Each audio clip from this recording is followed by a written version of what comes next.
Am I the a-hole for not meeting my dying father? I have absolutely no contact with my parents. I don't talk to them, I don't visit them. To be honest, I'd rather never see them again in my life. This might sound bad, but I do have my reasons. I was kicked out of my parents' house the day after my 18th birthday. My father claimed that an 18-year-old is already an adult and they should be able to live by themselves. Just a heads up, I was still in high school when that took place. I worked part-time, but I couldn't afford housing. I slept on the streets for about a few weeks until I found a shelter. Not only that, but I had too many rough days after that. The streets are no place for anyone, especially someone that young. Through the help of some NGOs, I managed to finish school, get into a technical course for programming, and get a decent job. Now, 10 years after that, I just graduated college. I saved up to actually do that. However, I can't forgive my parents. I never contacted them and they didn't contact me. That was until yesterday. Somehow my family, uncle, got my phone contact and sent me a message. My father is extremely sick, and it is likely that he might pass away in the next few days. My uncle told me that my father wanted to see me one last time and asked if I could go there. I said I would not go. I absolutely resent and bear a grudge against my father and mother. They kicked me out, and she did absolutely nothing to stop it. As you might assume, my uncle started to get heated and called me heartless, ungrateful, and an a-hole, among other things. And I'm pretty sure most of my family feels the same way about me. Honestly, I'm only asking here for my sanity's sake. I will not be meeting them, but I understand that the man is dying. And by not going, I'm denying something to a dying man, which might make me an a-hole. However, even if it does, I do not care. I'd rather be an a-hole than see those two ever again. Now for the top comments. He's an adult. He's old enough to die on his own. F your uncle and F your dad, not the a-hole. And where was this uncle when your parents threw you out? Did he stand up for you against your parents then? Honestly, where was anyone of Opie's family? Let's be honest, they probably have no clue what happened and were told an alternate reality from the parents. Came here to say this. The parents probably lied and said he left on his own and went no contact. Opie, you're not the a-hole. Not the a-hole. The day he kicked you out is the day you were no longer his child. And just because he's dying does not mean you have to forgive him for what he did. You have every right to not visit him, and he's most likely not gonna apologize and try to justify what he did. He'd probably try to take credit. If I hadn't put you in the streets, you never would have developed the initiative and work ethic to succeed. Now change my bad pen. Now change my bad pen. He's only doing this for himself and maybe have a good/better image. I know what I did was wrong, but I'm asking for forgiveness type of thing. And if he wasn't dying, he would have never tried to reach out to OP. 100% not the a-hole, but I'm a bit of a vindictive witch at times, so I'd visit, just once, to tell your dad that you wanted to check that he's actually dying, and will never forgive him, and that you hope this haunts him until his last breath. Earth-scorched and salted. But you may need therapy if you go this route. In fact, you may need therapy regardless. Good luck, OP, and look after yourself. I like your style. Personally, I thought that there would be many nights when things were awful and OP may have retained hope his parents would regret their decision and help him by taking him out of the hellish situation he was in. So 1. I'd vacillate over the not going, maybe and maybe not, until I heard he was really sick. 2. Then agree to go and cancel a few times, to get their hopes up. 3. And when they were about to figure out, say, for sure going today at X. 4. Call from on the way there and ask to be in speakerphone so dad and mom could hear my voice. 5. Then tell them, for many nights I had false hopes you would regret kicking me out and be kind, find me and offer help. But you never did. I wanted you to know the feeling of that hope being ripped away before you died. I never intend to visit. 6. And maybe laugh. But maybe that's a tad much. Next story. Am I the a-hole for being honest with my parents about my childhood? I, 24 female, was poor growing up. We had to rough it throughout my childhood and teenage years. College was funded solely by scholarships and awful part-time jobs. I don't hold any resentment towards my parents over this, but it was hard at a time. I think I would still be struggling now had things been different. I met my partner, 31 male, during my sophomore year, and we've been together for just under 5 years. His family was in the exact opposite financial situation as mine. He has an established position in his father's company. He has since we met, and works remotely. Since my graduation in May, we've spent almost the entire summer with his parents, sightseeing and bouncing around to their different vacation homes. It was such a wonderful experience. I never thought I'd experience something like that, but the adjustment was easier than I expected. As we headed back home this week, we stopped by to visit my parents, 45 female and 47 male. While there, I mentioned that this summer felt like what all the summer breaks of my childhood should have been, and how excited I was for the future when my partner and I have children and can give them this treatment. My mother apparently took incredible offense to what I had said, and said they had done the best they could for me as a child. I replied that I never claimed any differently. The argument ended with us still not seeing eye to eye, and my husband and I made an early departure than we had been planning on, thanks to the tension in the house that remained. Am I the a-hole? You're the a-hole. You can be honest about your childhood by saying you were poor.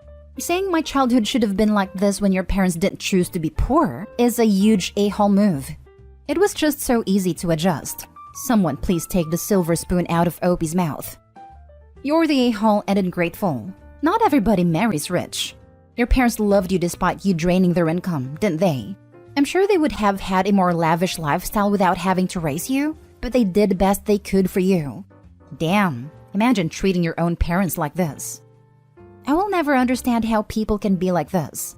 The only thought in my mind is getting to a situation where I can do things for my mother who did her best with 3 children after a nasty divorce.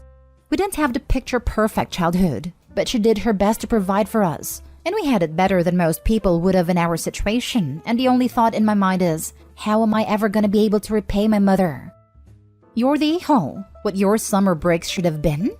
How utterly insensitive and hurtful. Your parents didn't choose to be poor. No one does. It's shocking that you don't see how unkind what you said was. Not just insensitive, but entitled as heck. Summer break should be a time kids get a break from school, and that's about it. The vast majority of people never jet off anywhere. I know mine were more like trips to the lake to swim or maybe camping. We got on a plane for a trip maybe twice before my 18th birthday, and my family was nowhere close to poor. For someone raised with very little, Opie sounds spoiled as heck. No kidding. My family was solidly middle class, but we surely didn't have elaborate vacations while I was growing up. And that certainly doesn't mean I was deprived or we were poor. Something tells me Opie is grossly exaggerating how poor she was growing up. More likely her family was working class or lower middle class. She needs to get over her entitlement. Next story is titled, Am I the a-hole for not paying for my daughter to start yet another degree? My wife and I have 3 daughters. We always told them we would pay for their college tuitions provided they wanted to go. Our eldest, Hazel, graduated in 2018.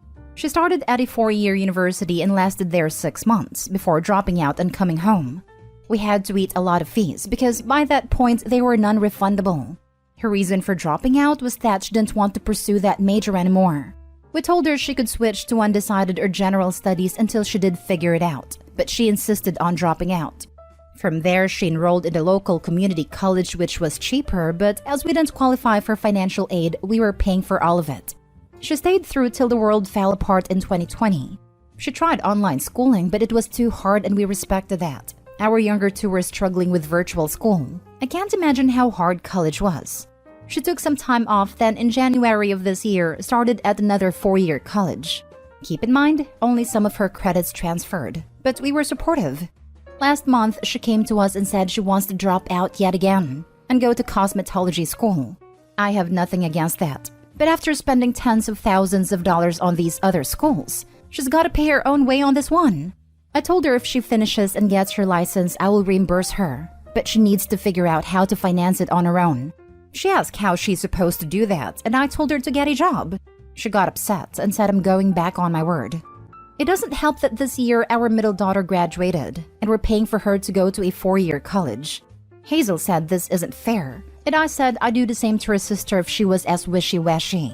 Now, Hazel won't talk to me. Am I the a-hole? Now for the comments.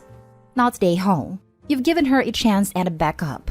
There comes a time when we all have to stand on our own 2 feet. Would Hazel qualify for an apprenticeship?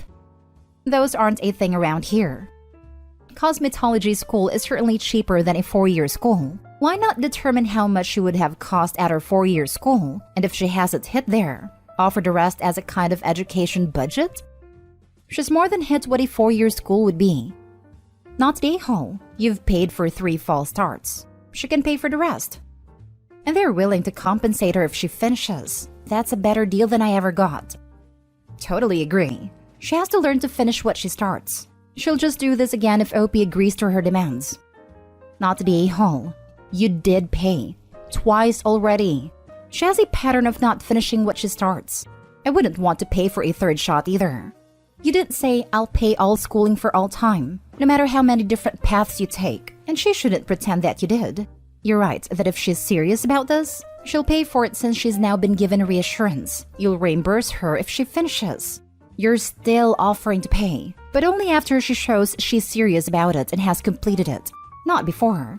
You're being more generous than I would be at that point.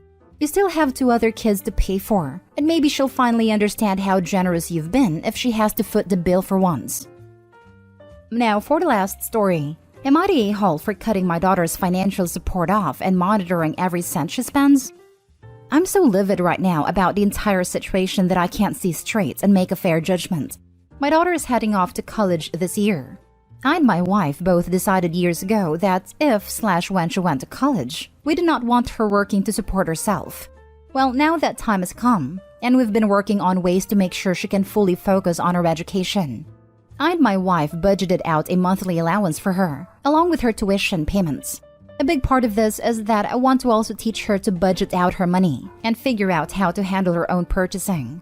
While she was still going to live at home while she went to school, and it was made clear that though she could still eat with us and use some of our stuff, we expect her to start buying her own necessities and prepare her food. We also cut back on our grocery bill to an appropriate amount to only cover my wife, and our other child. We decided this would take effect in June, and made sure for months that she would be ready for it. We taught her how to balance a checkbook, income versus expenses, the basics of cooking, etc.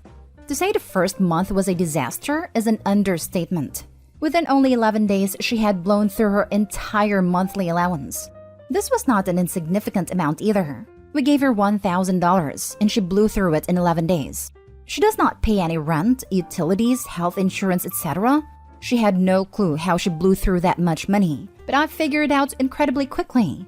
She spent $500 alone eating out, $300 at Walmart and who knows what, and the rest on gas somehow. Again, in a car she does not pay for at all. She then asked if it would be possible to increase the amount of money she was being given. I lost it. I held nothing back and told her there was no way in hell this was going to happen again. The experiment was over, and there was no way I was going to give her a single cent of unsupervised money. We spent months teaching her, and I mean literally every weekend I was teaching her how to be a responsible adult. I told her that I was the most disappointed in her I have ever been at that moment, and she knows I feel I have failed as a parent. We are not rich, never have been. $500 out of every one of my paychecks is a very, very noticeable amount. I've been monitoring her like a hawk ever since. I give her no more than $20 cash, and if she ever wants to use her card, she needs to tell me the exact amount so I can transfer it over. This has not been easy and has caused strain in our relationship. I just tell her now she can get a job if she wants, because then at least it's her own money. Now though, I'm getting backlash from extended family who have learned what's going on. My wife is in firm agreement, but now I'm second-guessing myself. Edit, the amount of money I gave her is rightfully being looked at. It was way too much, and I think I realized that probably soon after she spent it all. My budgeting, in my mind, was $300 for groceries, $200 for other essential purchases, $200 for gas, and $300 for school-related purchases/surplus money. I overshot but didn't care because I thought whatever she had left over could go into savings, and she could have a good chunk of savings just in case. What this has taught me is that I've taken this personally and allowed myself to become nihilistic towards my daughter. Her attitude set this all off, and I feel that is truly what I could not forgive about this. My parents never would have dreamed to do this with me, so when she spends $120 at a steakhouse paying for her friends, when we have not gone out to a steakhouse like that pretty much ever as a family, I felt disrespected that she dared ask for more money. I was naive to give her $1,000 like this, or to really expect that this adulting experiment would have worked out. Gonna step back and rethink what my priorities should actually be and what I need to take away from this all. I have to say, you're the a-hole. You waiting until your daughter was 18.5 years old to start teaching her any kind of basic adult life skills? No freaking wonder she's not good at it. If you wanted her to be plug-and-play functioning adult, you should have started years ago. You only have yourself to blame for this. Also, one failure and then you conclude she'll never learn? Not if she isn't given the chance to learn. Was she stupid with her money? Yes. But then she needs to feel the consequences of not being able to do anything or go anywhere because she can't afford it for the next 20 days. I'm not saying give her more money, but you basically showed her swimming videos, then dropped her at the deep end of a pool, and when she struggled, you scolded her, pulled her out, and forbade her from ever going to the pool again. Micromanaging is teaching her nothing but resentment. Exactly. She's never had a chance to actually spend money on her own. They should have started sooner and with a smaller budget. She has to learn by doing. Otherwise, she's going to have zero control over her financial habits once she's on her own. Everyone sucks here. It was first month and she did a big screw up, yes. But if she's only allowed to screw up once, you're setting her up for failure. This. Also, did they brought her to food shopping before all of this? Does she know how to cook at all? If the answer to both questions is no, no wonder she went on to grab food from takeout. She probably doesn't know how to manage stuff. And while she can't be totally excused, this is a good time to teach her how to do those stuff. Opie's response is way too extreme and will not teach the kid to be responsible with money and can in the long term prepare the kid to be financially mistreated under someone else's. Because the thought is, I am not responsible enough with money and I need to be under the supervision of someone else.